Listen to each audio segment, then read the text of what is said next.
Hello everyone, welcome back to the channel. हमने शुरू की अपनी 50 MCQ series for state PGT state commerce के लिए। चलिए फिर शुरुआत करते हैं अपनी थर्ड लेक्चर की। तो आज का हमारा पहला क्वेश्चन है, which one is a false. इन चारों स्टेटमेंट्स में से कौन सी स्टेटमेंट फॉल्स है। सोशल रिस्पॉन्सिबिलिटी रेफर करती है आपकी obligation of businessman to pursue the those policy which are desirable in term of the objective of the society. ये तो बिल्कुल सही है, क्योंकि सोशल रिस्पॉन्सिबिलिटी यही तो बोलती है कि आपको समाज को भी ध्यान में रख के काम करना है। Manager are the agent of owner shareholder and the decision of the business need to govern only by the desire to maximum profit। ऐसा नहीं होता सोशल रिस्पॉन्सिबिलिटी में। ये पहले की थॉट होती थी जब हम सोशल रिस्पॉन्सिबिलिटी को हमारा बिजनेस फॉलो नहीं करता था, कि जो मैनेजर्स होते हैं, जो एजेंट और जो ओनर होते हैं, वो एक ही चीज पे ध्यान देते हैं, किसको, प्रॉफिट को मैक्सिमाइज करने के लिए। तो आंसर क्या आएगा आपका बी, क्योंकि स्टेटमेंट बी क्या है आपकी रॉन्ग स्टेटमेंट।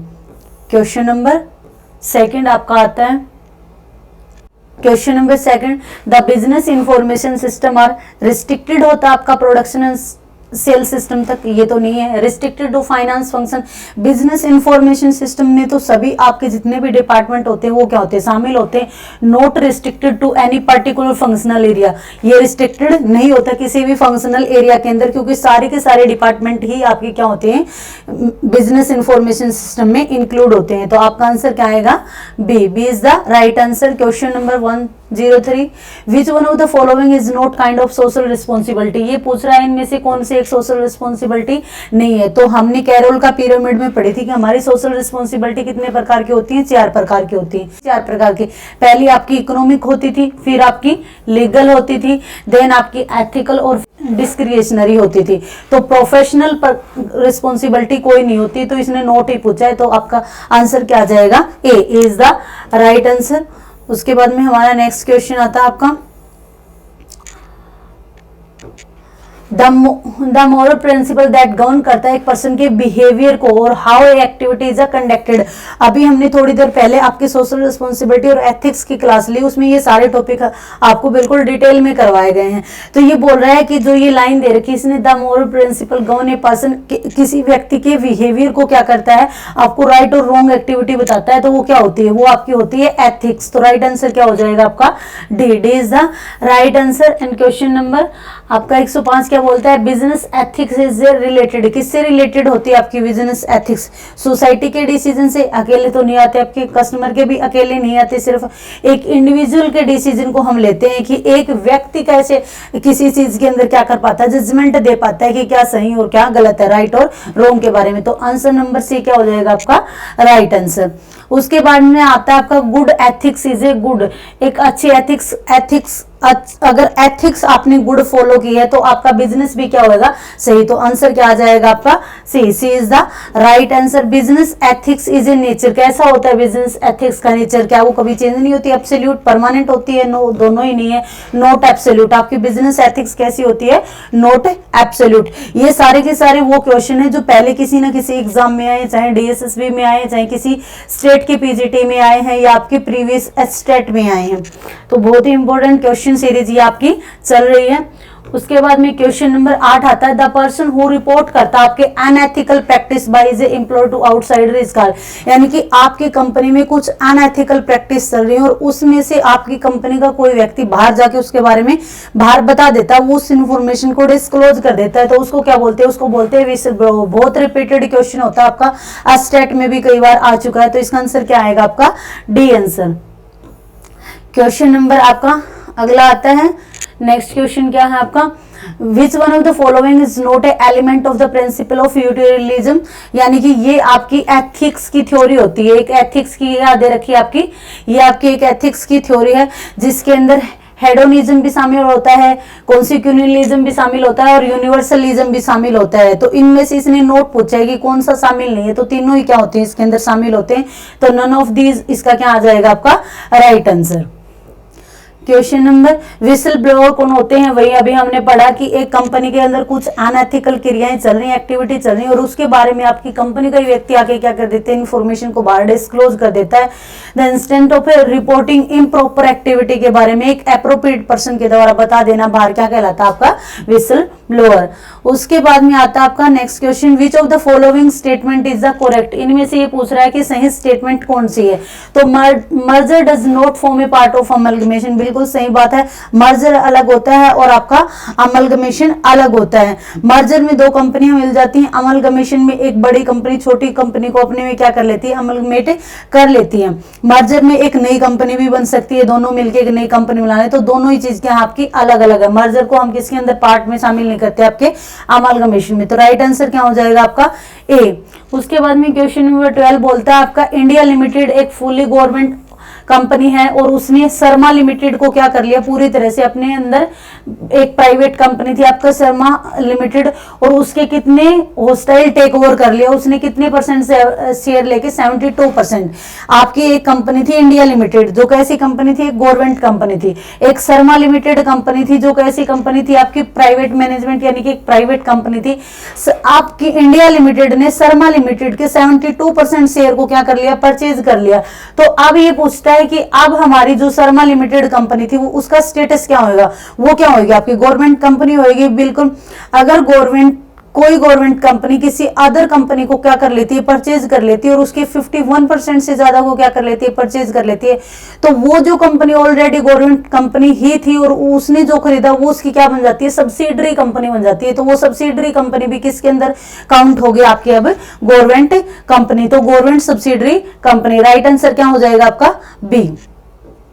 नेक्स्ट आपका क्वेश्चन आता है, calling area so in the statement of affair. ये आपको लिस्ट दे रखी होती है ए से लेके एच तक, ये आपकी लिस्ट होती है कि जो कॉलिंग एरियर की जो होता है आपका वो कौन सी स्टेटमेंट में दिखाया जाता है, तो वो लिस्ट ए में दिखाया जाता है। फैक्ट बेस्ड क्वेश्चन है, आपको याद करना पड़ेगा। उसके बाद में अगला क्वेश्चन हमारा आता है, is the combining of two or more company into a one organisation. जब दोनों कंपनियां मिलकर एक ही कंपनी बनाती हैं, जब दोनों कंपनियां मिल जाती हैं तो वो हमारा क्या होता है, आपका मर्जर। डाइवर्सिफिकेशन होता है अपने बिजनेस को बढ़ाना। एक्वाइजिशन होता है एक बड़ी कंपनी के द्वारा दूसरी कंपनी को खरीद लेना।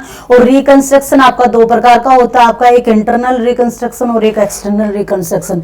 तो ये किसके बारे में बता रहा है, आपका मर्जर के बारे में।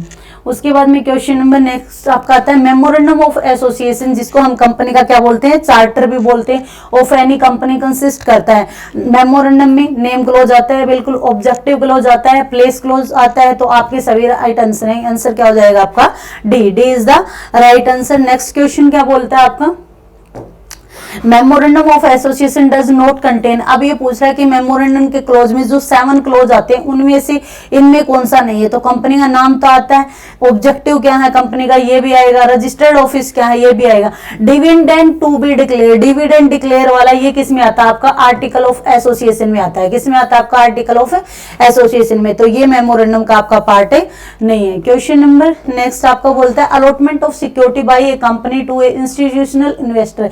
यानी कि आपकी कंपनी क्या कर रही है, अपने शेयर को इश्यू कर रही है, लेकिन आम पब्लिक को इश्यू ना करके किसको इश्यू कर रही है, इंस्टीट्यूशनल इन्वेस्टर को इश्यू कर रही है। तो सम सिलेक्टेड इंडिविजुअल को उसने चुना, तो इसको हम बोलते हैं आपका प्राइवेट प्लेसमेंट। क्या बोलते हैं, उसने कुछ प्राइवेट लोगों के को अपने शेयर बेच दिए और वो आगे किसको बेचेंगे, आपकी आम पब्लिक को। तो ये क्या होती है, आपकी प्राइवेट प्लेसमेंट। उसके बाद में आपका नेक्स्ट क्वेश्चन आता है, नेक्स्ट क्वेश्चन आपका आता है, A company became a distinct legal entity with the perpetual succession and the common sale from the date of। ये बोलता है कि एक कंपनी की अपने एक अलग सेपरेट एंटिटी बन जाती है, उसको एक परपेचुअल सक्सेशन होता है और उसको कॉमन सेल मिल जाती है। कब से होता है ये, तो ये काम उस दिन से स्टार्ट होता है जिस दिन कंपनी का क्या हो जाता है, इनकॉर्पोरेशन हो जाता है। यानी कि कंपनी का रजिस्ट्रेशन होने के बाद में रजिस्ट्रार क्या इशू करता है, इनकॉर्पोरेशन का एक सर्टिफिकेट इशू करता है, issue of certificate of incorporation. हमने ये अपनी सेकंड सेकेंड लेक्चर जब किया था उसके अंदर पढ़ा था कि आपके कंपनी के फॉर्मेशन की 4 स्टेजेस होती हैं। तो पहले आपका प्रमोशन होता है, फिर आपका इनकॉर्पोरेशन होता है, फिर मिनिमम सब्सक्रिप्शन होता है, देन आपका कमिटमेंट ऑफ द बिजनेस होता है। तो ये 4 स्टेजेस होती हैं आपकी कंपनी की। उसके बाद में नेक्स्ट क्वेश्चन आपका बोलते हैं under which of the following clause to the memorandum of association आपके सिग्नेटरी क्या करते हैं, एक्सप्रेस करते हैं desire and the agreement from the company. आपके जो मेमोरेंडम ऑफ एसोसिएशन होता है उसके ऊपर 7 लोगों के क्या करवाने होते हैं, आपके साथ के साथ डायरेक्टर के साइन करवाने होते हैं। वहां साइन करवाने का मतलब होता है कि उनकी कंसेंट ली जाती है, उनको कुछ क्वालिफाइंग शेयर कंपनी के क्या करने पड़ते हैं, परचेज करने पड़ते हैं। तो इसको हम क्या बोलते हैं, तो इसको हम बोलते हैं आपका सब्सक्रिप्शन क्लोज। क्या बोलते हैं इसको हम, आपका सब्सक्रिप्शन क्लोज। तो आपका ए आंसर क्या हो जाएगा, आपका राइट आंसर हो जाएगा। क्वेश्चन नंबर 20 आपका क्या बोलता है, which of the following document contain करता है rule relating to a management of the company. ऐसा कौन सा डॉक्यूमेंट होता है जो आपकी कंपनी की फंक्शनिंग को बताता है कि आपकी कंपनी काम कैसे करेगी, इंटरनल अफेयर्स से रिलेटेड। तो वो होता है हमारा क्या, आर्टिकल ऑफ एसोसिएशन। आपका डी क्या हो जाएगा, राइट आंसर, क्योंकि मेमोरेंडम ऑफ एसोसिएशन आपकी कंपनी की बाउंड्री को निर्धारित करता है। प्रोस्पेक्टस आप जब शेयर इशू करते हैं तब यूज करते हैं। और स्टेटमेंट एंड लियो प्रोस्पेक्टस कब यूज किया जाता है, जब एक पब्लिक कंपनी क्या करती है, पब्लिक को शेयर इशू ना करके क्या करती है, कुछ लोगों को करती है, तब वो क्या यूज करती है, आपका statement and lieu of prospectus. उसके बाद में आपका नेक्स्ट क्वेश्चन आता है। नेक्स्ट क्वेश्चन में every company has to file with a register a copy. हर कंपनी को रजिस्टर के पास में फाइल करना पड़ता है। किस चीज की कॉपी को फाइल करना पड़ता है आपको, मेमोरेंडम ऑफ एसोसिएशन की कॉपी को। क्यों, क्योंकि आर्टिकल ऑफ एसोसिएशन जरूरी नहीं है कि हर कंपनी फाइल करे, इसलिए एवरी कंपनी पूछा है। क्योंकि अगर आपकी पब्लिक कंपनी है कोई, अगर वो आर्टिकल ऑफ एसोसिएशन नहीं भी बनाती तब भी काम चल सकता है, क्योंकि उस टाइम पे आपकी टेबल एफ के क्या हो जाते हैं, आपके रूल लागू हो जाते हैं। टेबल एफ क्या हो जाती है, आपकी लागू हो जाती है। प्रोस्पेक्टस अलग चीज है, वो आप बाद में इश्यू करते हो, लेकिन मेमोरेंडम की कॉपी हर कंपनी को, चाहे वो प्राइवेट कंपनी हो चाहे आपकी पब्लिक कंपनी हो, क्या करवानी पड़ती है, रजिस्ट्रार के पास में जमा करवानी पड़ती है। उसके बाद में आपका नेक्स्ट क्वेश्चन आता है, आपका नेक्स्ट क्वेश्चन आता है the limit of maximum number of member in the private company. तो 2013 के एक्ट के अकॉर्डिंग आपकी लिमिट कितनी कर दी गई है, मिनिमम लिमिट आपकी प्राइवेट कंपनी में कितनी है, 2 है। और इसने पूछा आपकी मैक्सिमम लिमिट कितनी है, तो मैक्सिमम लिमिट कितनी कर दी गई है, 200। तो 200 यानी कि B is the right answer. Question number 123 आपका बोलता है एक prospectus for inviting a subscription in share और debenture can be issued only by. यानी कि जब आप क्या करते हो, इशू करते हो शेयर। अब प्राइवेट कंपनी तो क्या नहीं कर सकती, शेयर को इशू ही नहीं कर सकती आम पब्लिक को। तो कौन सी कंपनी होती है जो अपने शेयर को सब्सक्रिप्शन के लिए क्या इशू करती है, प्रोस्पेक्टस। तो वो होती है आपकी पब्लिक कंपनी। क्या होती है वो, आपकी पब्लिक कंपनी। क्वेश्चन नंबर 124 आपका आता है, ये बोलता है कि the board of director of the joint stock company is elected by. यानी कि जॉइंट स्टॉक कंपनी में जब बोर्ड ऑफ डायरेक्टर चुना जाता है तो किसके द्वारा चुना जाता है, तो वो कौन चुनते हैं, आपके शेयर होल्डर। क्योंकि शेयर होल्डर ही आपके क्या होते हैं, कंपनी के रियल ओनर होते हैं। क्वेश्चन नंबर 125 आपको बताता है कि article of association is the contract. जो आर्टिकल ऑफ एसोसिएशन होता है वो आपकी कंपनी की इंटरनल फंक्शन के लिए बनाया जाता है। तो किस चीज के अंदर आपका रिलेशन बनाता है, तो वो बनाता है आपका कंपनी और उसके मेंबर के बीच में, कि आपकी कंपनी काम कैसे करेगी, उससे रिलेटेड सारी की सारी बताता है। तो सी इज द राइट आंसर। उसके बाद आता है आपका क्वेश्चन नंबर 126। इसके अंदर बोलता है which one is the merit of the joint stock company. का इनमें से क्या फायदा है, तो ट्रांसफर कर सकते हैं हम शेयर को, ये तो बिल्कुल है। लैक ऑफ सेक्रेसी नाम की तो कोई चीज नहीं रहती इसके अंदर, तो ए ही क्या आ जाएगा, आपका राइट आंसर हो जाएगा। तो is the right answer. Next question आपका आता है डॉक्ट्राइन ऑफ अल्ट्रा वायरस क्या बोलता है। डॉक्ट्राइन ऑफ अल्ट्रा वायरस किस चीज से रिलेटेड है, तो ये आपका रिलेटेड होता है कंपनी से related. Doctrine of ultra vires आपके लिए क्या बताता है कि कोई भी व्यक्ति अपनी लिमिट से बाहर जाके अगर कुछ कार्य करता है तो वो क्या हो जाता है, आपका डॉक्ट्राइन ऑफ अल्ट्रा वायरस। यानी कि आपके मेमोरेंडम में एक लिमिट निर्धारित कर रखी है, और अगर आप अपने मेमोरेंडम से बाहर जाके अगर आपकी कंपनी का कोई कार्य करती है लिमिट को क्रॉस करके, तो वो आपका क्या कहलाता है, डॉक्ट्राइन ऑफ अल्ट्रा वायरस। उसके बाद में क्वेश्चन नंबर 128 आता है आपका according to the company act 2013 private limited company number of member कितने होने चाहिए, वहीं फिर आता है आपकी मिनिमम 2 होने चाहिए और मैक्सिमम कितने होने चाहिए 200, तो D is the right answer आएगा। उसके बाद में 129 क्वेश्चन आपको बोलता है in the year 2005 which expert committee recommended the formation of 1% company. ये मैंने कल अपनी एक मैराथन क्लास ली थी, उसमें सब बताया था कि 1% कंपनी कब आई थी, 1% कंपनी की फीचर्स क्या होती हैं, क्यों आई थी, ये किस कारण से, और आपके डायरेक्ट इसमें किसकी रिकमेंडेशन पे आई थी। तो ये आई थी आपकी जे ईरानी एक्सपर्ट कमेटी की रिकमेंडेशन पे। बहुत बार रिपीटेड है आपका क्वेश्चन, स्टेट में भी ये आ चुका है कई बार आपका। उसके बाद में आता है according to the company act 2013 which clause is not the part of memorandum association. तो नेम क्लोज आता है आपका, लायबिलिटी क्लोज भी आता है, कैपिटल क्लोज भी आता है, नोवेशन क्लोज कोई नहीं आता किसके अंदर, आपके मेमोरेंडम ऑफ एसोसिएशन में।